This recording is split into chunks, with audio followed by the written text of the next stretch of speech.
Voilà une bonne journée de merde qui s'annonce. Je me lève et je me dirige vers les toilettes. Une fois fini, je prends direction à l'école. J'arrive à l'école. Ashley ma chérie. Marilyn, tu me serres un peu trop fort là, j'ai presque l'impression que, si je reste trop longtemps dans tes bras, je finirai sûrement par m'étouffer. Je suis désolée Ashley, je n'avais pas l'intention de t'étouffer. Alors comment ça se passe avec ta tante? C'est toujours pareil, elle m'engueule pour rien, me demande de faire toutes les tâches de sa maison, et sa fille quant à elle ne fait rien. Je me demande quand est-ce que cette femme changera. Donc toi tu as même espoir qu'elle change un jour. Marilyn, cette femme continuera de me détester pendant un long moment, je te dis. Ce n'est pas demain la veille où elle commencera à m'aimer. Je te conseille d'enlever de ta tête cette idée qu'elle change un jour. Et si jamais elle tentait de faire un truc qui pourrait beaucoup te nuire dans peu de temps, que ferais-tu? J'essayerai de trouver une solution comme toujours. Bref, est-ce que les autres idiotes t'ont cherché des problèmes aujourd'hui? Ne t'inquiète pas Ashley, ces filles ne reviendront plus me chercher des ennuis de sitôt. Je te prévis, si jamais une d'entre elles ose s'approcher de toi, elles auront affaire à moi. Ce n'est pas parce que plusieurs personnes ont peur d'elle, surtout de leur capitaine, que moi Ashley Xavier j'aurais peur d'elle. Je ne suis autant un être humain qu'elles, et elles sont aussi des êtres humains comme toi. Vraiment, tu es vraiment trop courageuse Ashley, je te le jure. Je ne pense pas qu'un jour j'aurai ton courage. Je plains même déjà ton futur mari. Il souffrira vraiment beaucoup. Oui, c'est ça. Bon, tu as fait les exercices de l'autre prof là? Oui, je les ai tous traités. Tu peux tout recopier si tu veux. Ah, qui t'a dit que je t'ai demandé si tu as fait, parce que j'ai l'intention de copier tes résultats. Ne dis plus de telles choses, sinon après les gens de ce lycée viendront dire que je copie les résultats des exercices chez ma meilleure amie. Méfie-toi Marilyn, tu sais très bien de quoi je suis capable. J'arrive à la maison en fredonnant ma chanson préférée. Je trouve ma tante assise au salon. Bonsoir ma tante. Garde ton vilain bonsoir pour toi, idiote, va. Maintenant va à la cuisine, fais la vaisselle et commence par cuisiner le repas de ce soir. Je suis désolée ma tante, mais je ne peux pas faire la vaisselle aujourd'hui. Je dois réviser pour mes examens qui sont dans 2 semaines. Quoi? Qu'est-ce que tu racontes? Je te demande très gentiment de faire la vaisselle et de cuisiner le repas de ce soir et toi tu oses me répondre de la sorte. De quel droit te permets-tu de dire une telle chose? Faut pas le faire et on verra. Ma tante, sans vous manquer de respect, Cindy est là et elle peut bien faire la vaisselle. C'est une femme comme moi ma tante, donc elle doit déjà commencer par exécuter ce genre de tâches. Est-ce que j'ai bien entendu ce que cet impoli vient de dire?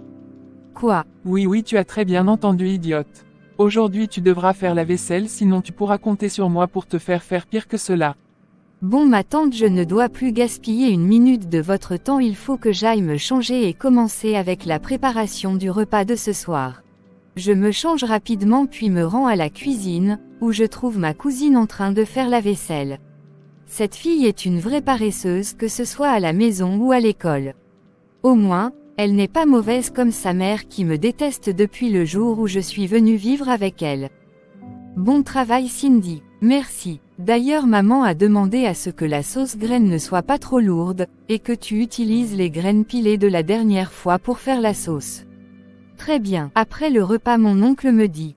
Alors Ashley, comment ça se passe à l'école? Tout se passe bien mon oncle, j'ai d'ailleurs obtenu une très bonne note pour une des interrogations de notre professeur de maths.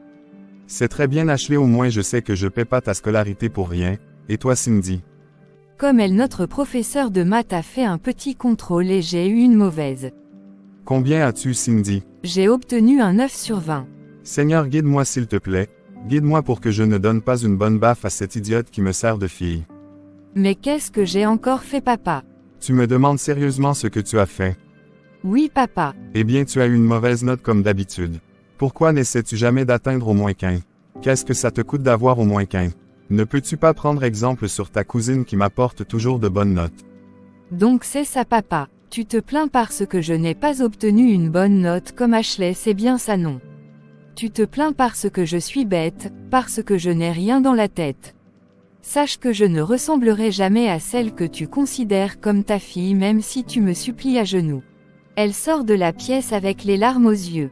Bon Dieu, mais il y a toujours des problèmes entre ces deux-là, ils sont trop graves ces deux-là. Ne peuvent-ils pas essayer quand même de s'entendre? Je vais aller dans ma chambre, je suis épuisé. Mon oncle quitte et la mère Cindy me dit. Toi. Qu'est-ce que j'ai fait, Tata? Tu es à la base de tout ce qui nous arrive. Mais ne t'inquiète pas très vite, je vais me débarrasser très bientôt de toi, pauvre idiote. Après ça, elle s'en va. Mais qu'est-ce qu'elle voulait dire par là?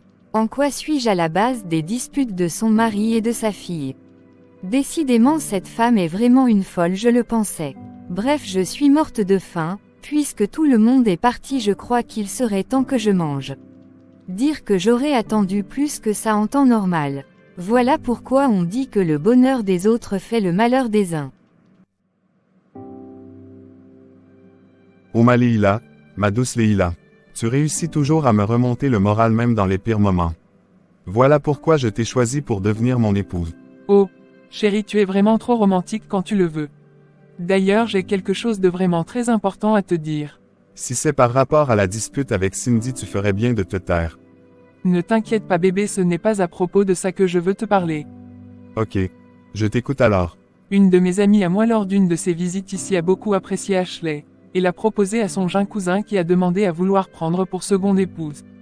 Ashley. Leïla, qu'est-ce que tu racontes?